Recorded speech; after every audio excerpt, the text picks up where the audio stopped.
This is a femur bone. So this is the large single bone in your thigh, largest bone in the body. If you look at this end here, this is the proximal end, so the part that's closest to your hip, and the distal end, so the part that's near your knee. I've got an A here for anterior and a P for posterior, in case you forget what sides we're looking at. We'll name just a couple of features here. The first is the head of the femur, so this ball-like feature here, much like with the head of the humerus. It's the ball-like structure on the end. Just below that is the neck of the femur. There's only one neck on the femur, so that's nice and it's easy to remember. So head, neck. Next we're going to look at the greater and lesser trochanter.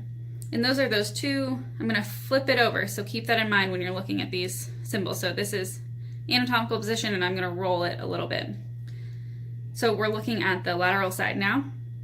This large tuberosity here and the smaller one right below it are the trochanters. This is the greater trochanter and the lesser trochanter. So if I were to, I'm going to move these off to the side so we're not getting confused. If I were to flip this over to the posterior aspect, you can still see that greater trochanter here and the lesser trochanter here. So we've got head, neck, greater trochanter, lesser trochanter. And then on the posterior aspect, you can see this really long, thick, roughened line here. It goes from top to bottom. This is linea aspera, which literally means rough line. Linea aspera. And then I'm going to flip it back over to anterior position. And we're going to come down to the distal end here and look at the condyles. You've got condyles and epicondyles on the humerus. So condyles here, and then lateral epicondyle and medial epicondyle.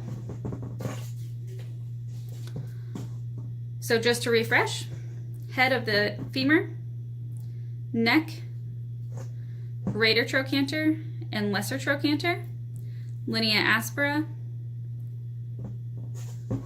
condyles. You can see those from the posterior position as well. And epicondyles, lateral epicondyle and medial epicondyle. And before we stop the video, I'm also going to put this bone up here. This is a patella. This is your kneecap bone. It's a single bone. It is a sesamoid bone. And this articulates with your femur at the very end, and it allows you to bend your knee and move your upper leg and your lower leg and bend it. So this is a patella, your kneecap.